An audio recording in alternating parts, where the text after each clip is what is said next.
বাকীবোৰ ল'ৰা ছোৱালীবিলাকে খেলিবলৈ মন যায় মই খেলিব কাৰণ মোৰ ভৰিটো কমাৰ নিচা লাগে মোৰ ক্ৰিকেট খেলিবলৈ মন যায় সেইকাৰণে মই ঘৰতে টিভি চাওঁ তাৰপিছত ছবি আকোঁ তাৰপিছত মা দাদাৰ লগত কথা DNA নৰ্থ ইষ্টৰ সমূহ দৰ্শকক স্বাগতম জনাই মই বৰ্তমান আহি উপস্থিত হৈছোহি এনে এজন যুৱকৰ ওচৰত যিজন কিছু শাৰীৰিকভাৱে দুৰ্বল তথাপিতো এনে এটা কাম কৰিছে শাৰীৰিকভাৱে সক্ষম বা ভাল ব্যক্তি এজনে সেই কামটো কৰিব নোৱাৰে তেনে কাম কৰিছে আৰু সেই গতিকে মই বৰ্তমান সেই বিশেষ যুৱকজনৰ ঘৰত আহি উপস্থিত হৈছোহি আৰু আমি পোনে পোনে আচলতে সেই বিশেষ যুৱকজনৰ লগত কথা পাতিব বিচাৰিম পোনে পোনে তোমাক আমাৰ চেনেলত স্বাগতম জনাইছো আৰু পোনপ্ৰথমে তোমাৰ নামটো জনাবা নমস্কাৰ মোৰ নাম শ্ৰী বিশাল গৌৰৱ বৰদলৈ তোমাৰ ঘৰ ক'ত কি কথা নৰালি নৰালি ঢেকীয়াজুলি পূৰ্বগাঁও আৰু কাষতে মাতৃ আছে আমি মাতৃৰ কাষলৈও যাব বিচাৰিম আমি সি কি কাম কৰিছে বা কি কৰিছে আমি সেইখিনি জানিম তাৰ আগতে আমি তাৰ বিষয়ে কিছু জানিব বিচাৰিম সি শাৰীৰিকভাৱে কিছু দুৰ্বল বুলি আমি গম পাইছো সি জন্মগতৰ পৰাই তেনেধৰণৰ নে পাছত হৈছে এই জন্মগতভাৱে শাৰীৰিকভাৱে অক্ষম এই জন্মতে মানে ঠিকে আছিলে কিন্তু লাহে লাহে তাৰ শাৰীৰিক অক্ষমতা ধৰা পৰিছে প্ৰথম আপোনাৰ সি নেচাৰেলি যিখিনি কৰিব লাগে এটা শিশুৱে নেচাৰেলি যিখিনি কাম কৰে সেইখিনি সি কৰিব নোৱাৰাৰ কাৰণে আমি ডাক্তৰৰ পৰামৰ্শ ললো ডাক্তৰে 1.5 বছৰলৈকে তাক ধৰিব পৰা নাছিল কোনো ধৰণৰ মানে প্ৰব্লেম আছে বুলি ধৰিব পৰা নাছিল তাৰপিছত কি হ'ল আমি ডিব্ৰুগড়ত গলো ডিব্ৰুগড়ত তাৰ এটা অসুখ ধৰা পৰিল যিটো হাইড্ৰ'চেফালাছ বুলি কয় সেই অসুখটো ধৰা পৰিলত আমি এসপ্তাহৰ ভিতৰত চেন্নাইলৈ গলো চেন্নাইত এটা তাৰ চাৰ্জাৰী হ'ল সেইটো চাৰ্জাৰী কৰি আহিলো অহাৰ পিছতো সি একেদৰে আছিলে সি নেচাৰেলি যিখিনি কৰিব লাগে সেইখিনি একো কৰিব নোৱাৰে আমি কি কয় এখন চকী তেনেকে বহুৱাই থৈ দিয়াৰ পিছত সি বহি থাকি কি হ'ল সি হিন্দী ভাষাটো শিকি পেলালে মানে টিভি চাই থাকে তেতিয়া হিন্দীৰ প্ৰগ্ৰেম বিলাক আছিলে হিন্দী ভাষাটো সম্পূৰ্ণ শিকি পেলালে তেতিয়া মই চিন্তা কৰিলো যে ই যেতিয়া টিভি চাই হিন্দী ভাষাটো শিকি পেলালে গতিকে মই অকল বহি থকা ৰাস্তাটো নাচাই মই পাৰিলে স্কুলত মানে এডমিশ্যন দিলো তাৰপিছত কি হ'ল মই স্কুলত এডমিশ্যন দিলো তাক মানে তেতিয়াও দাঙিয়ে আমি লৈ যাওঁ কোনো ধৰণৰ সি খোজ কঢ়া বা একোৱেই কৰিব নোৱাৰে দাঙি লৈ যোৱাৰ লাহে লাহে আমি তাৰ ফিজিঅ'থেৰাপি কৰিলো ফিজিঅ'থেৰাপি কৰি 7 বছৰ ফিজিঅ'থেৰাপি কৰিলো কৰি তাক মানে লাহে লাহে সি ডেভেলপ হৈ আহিলে অহাৰ পিছত সি মেট্ৰিক দিলে মেট্ৰিকটো পাছ কৰাৰ পিছত আমি হায়াৰ ছেকেণ্ডেৰী পঢ়িবৰ কাৰণে আটলান্টিক কলেজত এডমিশ্যন দিলো দিয়াৰ পিছত এতিয়া সি হায়াৰ ছেকেণ্ডেৰী ফাইনেল দি ভাল ৰিজাল্ট কৰিবলৈ সক্ষম আৰু মাতৃ হিচাপে যিহেতু সি অকমান শাৰীৰিকভাৱে দুৰ্বল আৰু সেই গতিকে তাৰ লগত হয়তো আপুনি লাগি থাকিবলগীয়া হয় আপুনি শিক্ষকতাৰ বৃত্তিৰ লগতো জড়িত বুলি আমি গম পাইছো বা জানিছো কেনেকে সময় উলিয়াই বা তাৰ লগত কেনেকে সহায় নিয়াত আপুনি কেনেধৰণে আপোনাৰ কেনেধৰণৰ অৱদান আছে বা কেনেধৰণৰ সহযোগিতা আছে এইটো মানে মোৰ অৱদানৰ লগতে তাৰো যথেষ্ট কষ্ট মানে কি হয় এটা মই এইখিনি কথা এইকাৰণে কৈছো ডিজেবিলিটি যিমানখিনি ল'ৰা ছোৱালী আছে সকলো আগবাঢ়ি যাবৰ কাৰণেহে মই এইখিনি মাতৃ হিচাপে কৈছো কথাটো হ'ল কি তাক মই সৰুৰ পৰাই একদম মানে এনেকুৱা ধৰণে তাক লৈ গৈছো সি এটা সম্পূৰ্ণ ল'ৰা তাৰমানে যিটো এক্টিভ ল'ৰাৰ দৰে মই তাক আগবঢ়াই লৈ গৈছো তাক কোনোদিন মানে ভাবিবলৈ দিয়া নাই সি যে এটা ডিজেবল ল'ৰা মই নিজে স্বীকাৰ কৰো যে সি ডিজেবল ল'ৰা কিন্তু মই তাক স্বীকাৰ কৰিবলৈ কোনোদিন দিয়া নাই তাক এনেকুৱা ধৰণে আগবঢ়াই নিও যিবিলাক কৰিলে সি মানে কোনোদিন ভাবিব নোৱাৰে যি এইটো নোৱাৰে সেইটো নোৱাৰে সি সদায় মানে তাক সদায় উৎসাহিত কৰো তুমি এইটো কৰিবা এইটো পাৰিবা নোৱাৰাৰ কোনো কথাই নাই এনেকে মই যথেষ্ট তাৰ লগত লাগি থাকো মানে পঢ়া ক্ষেত্ৰত বিশেষকৈ পঢ়া ক্ষেত্ৰত মই গোটেইখিনি তাক মই চাওঁ সি কি পাৰিছে কি নাই পৰা স্কুলৰ লগত টিচাৰৰ লগত মই সদায় ক'ত কি ভুল শুদ্ধ গোটেইখিনি কনচাল্ট কৰো কৰি তেনেকেই মানে বহুত মানে কষ্টৰে তাক আগবঢ়াই নিব লগা হৈছে বহুত কষ্ট মানে এইখিনি ল'ৰা ছোৱালী আগবঢ়াই নিবলৈ যথেষ্ট অভিভাৱকৰ মানে অভিভাৱকে কষ্ট স্বীকাৰ কৰিবই লাগিব আৰু সেই কষ্ট মই মোৰ নিজৰ কষ্ট বুলি ধৰা নাই, যিহেতু মই তাক যিমানখিনি কৰিছো সিটো সেইখিনি আয়ত্ব কৰি লৈছে। মই এতিয়া মই এটা কথাই চিন্তা কৰিছো যে মই ইমানখিনি তাৰ কাৰণে কষ্ট কৰিছো বুলি ভবাতকে সি যথেষ্টখিনি কষ্ট কৰিছে। তাৰমানে মই তাক যদি 70% দিছো, সি 50% আয়ত্ব কৰি লৈছে।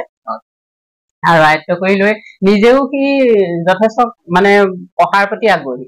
ৰাতিপুৱা 5টাতে উঠে, কেতিয়াবা 4টাত উঠে। সি নিজে সম্পূৰ্ণ পঢ়ি থাকে। হয়তো তাৰ পঢ়াৰ প্ৰচেছটো অকণমান ভুল হ'ব পাৰে, কিন্তু সেইখিনি মই দেখুৱাই দিম ক'ত কেনেকে কি কৰিব লাগে, তেনেকেই তাক আগবঢ়াই ল'বি। আৰু দ্বিতীয় কথা হ'ল কি, তাক আমি ক'তো এৰি থৈ নাযাওঁ, ক'ত য'তেই যাওঁ ত'তেই লৈ যাওঁ। আৰু তাক জেনেৰেল ল'ৰা এটাক যেনেকে মই মানে যেনেকুৱা ধৰণে ভাবিব লাগে তাকো তেনেকেই ভাবো। আৰু মই ভাবো সেইটো কাৰণে এইখিনি আগবাঢ়িব পাৰে। আৰু তাৰ হাতে লিখাত বা খোজ পঢ়াত কেনে ধৰণৰ তাৰ অসুবিধা আছে বা কি আছে? হাতৰ অসুবিধাটো হ'ল কি, সেই হাতটো লিখোতে সি মানে খুব স্পীডত লিখিব নোৱাৰে। সি শ্ল' মানে সি আপোনাৰ লিখি থাকোতে এটা কুৱেশ্যন লিখোতে তাৰ বহুত টাইম লাগে। সেইটো কাৰণে মই লং কুৱেশ্যনবোৰ মূল কথাকেইটা হেৰি কৰি শ্বৰ্ট কৰি দিওঁ, যাতে সি আগবাঢ়িব পাৰে। আৰু দ্বিতীয় কথা হ'ল কি, সি লিখি থাকিব নহয়, লিখি থাকোতে ঠিকেই লিখি থাকিব। তাৰপিছত মানে এতিয়া হায়াৰ ছেকেণ্ডেৰীটো বহুত স্পীডত লিখিব লগা হৈছে। সি সেই স্পীডত লিখোতে বেয়া হৈ যায়। বেয়া হৈ যোৱাৰ কাৰণে সি মানে সেইখিনি আখৰ ধৰিব নোৱাৰে। তাৰমানে যিখিনি আখৰ সি লিখিব লাষ্টলৈ স্পীডত লিখিলে আখৰটো বেয়া হৈ যায়, আৰু বেয়া হৈ গ'লে মানে আখৰখিনি ধৰিবলৈ অসুবিধা হয়, আৰু সেইকাৰণে তাৰ তাৰমানে মাৰ্কটো কমি যায়। আৰু এনেই ভৰি আৰু খোজ কঢ়াটো বহুত অসুবিধা। খোজ কঢ়াত মানে আমি জানিব পাৰিছো তাক ভৰি ধৰি আপোনালোকে খোজ কঢ়াই, তেনেকুৱা ধৰণৰ কিবা শুনা পাইছিলো। সেইটো সঁচাকৈ তেনেধৰণৰ আমি দেখাত মানে তেওঁক সুস্থ যেন দেখা পাইছো, কিছু পৃথক দেখা পাইছো, সেইকাৰণে সুধিছো আচলতে কথাটো। সি ভৰি মানে খোজ কাঢ়িব নোৱাৰে মানে তাৰ সেইটো আপোনাৰ থেৰাপিৰ কাৰণে আমি বহুত বছৰ 7 বছৰ থেৰাপি কৰাৰ অন্তত সি এতিয়া এইখিনি পাইছেগে, এইখিনি পৰ্যায় পাইছেগে। কিন্তু সি যদি খোজকাঢ়ি গৈ থাকিব, বৰ কনজাষ্ট জেগাত সি যাব নোৱাৰে। আৰু ঘৰৰ ভিতৰতে গোটেইখিনি যেনে তেনে কৰি ফুৰে আৰু, কিন্তু বাহিৰত সি তেনেকে ওলাই মেলি ফুৰিব নোৱাৰে। আৰু সি যদি পৰি যায়, পৰি গ'লে সি উঠিব নোৱাৰে। আৰু তাৰ মেইন প্ৰব্লেম খোজ কঢ়া, লিখাটো অকণমান লিখাত মানে খোজ কঢ়া আৰু লিখা। হাতৰ অন্য কাম বিলাকত সি প্ৰব্লেম নাই, কিন্তু লিখাটোত বহুত প্ৰব্লেম। আৰু কিবা অন্যান্য আৰু কিবা অসুবিধা আছে নেকি? অন্যান্য বিশেষ তেনেকে বাৰু নাই, কিন্তু তাৰ খোজ কঢ়া আৰু হাতৰ প্ৰব্লেমটোৰ কাৰণেই মানে তাৰ প্ৰব্লেম। যিটো মানে শিক্ষাৰ ক্ষেত্ৰত আগবাঢ়ি যাবলৈ মানে ল'ৰা ছোৱালীয়ে সক্ষম হয়, কিন্তু সি সেইটোতে অক্ষম। আৰু পুত্ৰক আচলতে ভৱিষ্যতে কি হোৱাটো বিচাৰে? ভৱিষ্যতে মই এজন তাক সফল ব্যক্তি হিচাপে চাব বিচাৰো। মই ভাবো সি পঢ়ি শুনি আগবাঢ়ি যাওক, নিজৰ ভৰিৰ ওপৰত নিজে থিয় হবলৈ শিকক, আৰু সি সমাজৰ মানে অন্য ল'ৰা ছোৱালীৰ দৰে সিও আগবাঢ়ি যাওক, সেইটোৱে মই কামনা কৰো। এতিয়া আমি পোনে পোনে বিশালৰ ওচৰলৈ আহিছো। বিশালে কোন কলেজত পঢ়িছিলা, কি কৰিছিলা, অলপমান হ'ব? আল্লাহাদিক চিনিয়ৰ ছেকেণ্ডেৰী স্কুলত পঢ়িছো। তাৰ যিসকল শিক্ষক শিক্ষয়িত্ৰী আছিলে, তেওঁলোকৰ তুমি আজি এই পৰ্যায়টো পোৱা, তেওঁলোকৰ সহায় সহযোগিতা কেনেধৰণৰ আছিলে? ভাল আছিলে। কিছুমান কথা বুজি নাপালে সোধে, তাত বুজাই মেলি দিয়ে দিয়ে কেনেকে কোনটো কিমান লিখিব লাগিব, কেনেকে এইটো মানে নম্বৰ পোৱা যাব, সেইটো বুজাই দিয়ে। আৰু তোমাৰ লিখা মেলাত কিবা অসুবিধা হয় নেকি? তুমি যিহেতু তোমাৰ মায়ে ইতিমধ্যে কৈছে যে তোমাৰ আগতে লিখাত কিছু অসুবিধা হয় বা খোজ কঢ়াত কিছু অসুবিধা হয়, এইখিনি কথা শুনিছো, তুমি কি কবা? আগতে অকমান লিখাত অসুবিধা হৈছিলে, আজিকালি অকমান পাইছে। তুমি আজৰি সময় কি কৰি ভাল পোৱা, বা তোমাৰ যিহেতু আন ল'ৰা ছোৱালীৰ সৈতে তুমি খেল ধেমালি কৰা নাই, লগৰ ল'ৰা ছোৱালীৰ ওলাই মেলি যোৱা নাই? লগৰ ল'ৰাৰ লগত ওলাই মেলি নাযাওঁ, বাকী ল'ৰা ছোৱালী খেলিবলৈ মন যায়, ওলাই যাবলৈ মন যায়, লগৰ ল'ৰাৰ লগত খেলিবলৈ মন যায়। খেলিব নোৱাৰো, কাৰণ মোৰ খেলিলে সেইটো কবাৰ নিচা লাগে, আৰু মোৰ ক্ৰিকেট খেলিবলৈ মন যায়। সেইকাৰণে মই ঘৰতে টিভি চাওঁ, তাৰপিছত ছবি আকো, তাৰপিছত মা দাদাৰ লগত কথা। ভৱিষ্যতে তুমি কি হোৱাৰ সপোন দেখিছা বা কি হ'ম বুলি ভাবিছা? ভৱিষ্যতে মই শিক্ষক হোৱাৰ সপোন দেখিছা আৰু তুমি যিহেতু এবাৰ উচ্চতৰ মাধ্যমিকৰ পৰীক্ষা দিছিলা তাত কি ডিভিজন পালা বা কিমান মাৰ্কছ পালা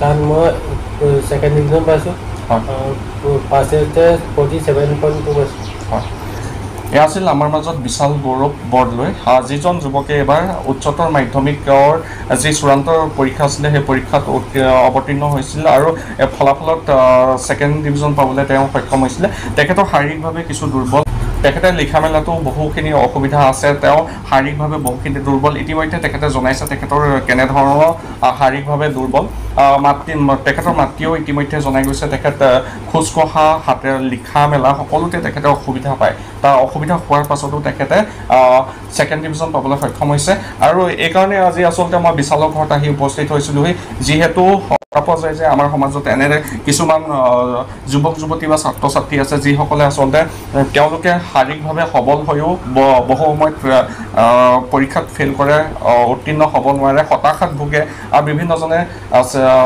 শাৰীৰিকভাৱে সবল হৈও বা তেওঁলোকে থাৰ্ড ডিভিজন তেনেকুৱা ধৰণৰ পায় তেওঁলোকে হতাশাত ভুগি যায় যে মই নোৱাৰোঁ মোৰ দ্বাৰা নহয় কিন্তু বিশালৰ দ্বাৰা তেওঁলোকে অনুপ্ৰাণিত হ'ব পাৰিব তেওঁলোকে বিশালৰ দৰে যদি ভাবিবলৈ লয় তেওঁৰ মনোবল যদি দৃঢ় কৰিবলৈ ধৰে তেতিয়াহ'লে নিশ্চয়কৈ তেওঁলোকো এটা ভাল ফলাফল কৰিব পাৰিব আগন্তুক সময়ত আৰু সেই গতিকে আচলতে মই আজি বিশালৰ ঘৰত আহি উপস্থিত হ'লোঁ আৰু বিশালৰ মনৰ ভাৱ জানিব চেষ্টা কৰিলোঁ লগতে মাতৃৰো কিছু কথা জানিব চেষ্টা কৰিলোঁ তেখেতৰ মনৰ ভাৱ জানিব চেষ্টা কৰিলোঁ আৰু এয়াই আছিল আজি বিশালৰ সৈতে কিছু বাৰ্তালাপ কৰিলোঁ আচলতে তেওঁলোকৰ দুয়োৰে মাতৃ আৰু পুত্ৰৰ দুয়োৰে মনোভাৱ জানিলোঁ আৰু এনেধৰণৰ প্ৰতিবেদন সময়ত পাবলৈ হ'লে চাই থাকিব DNN নৰ্থ ইষ্ট।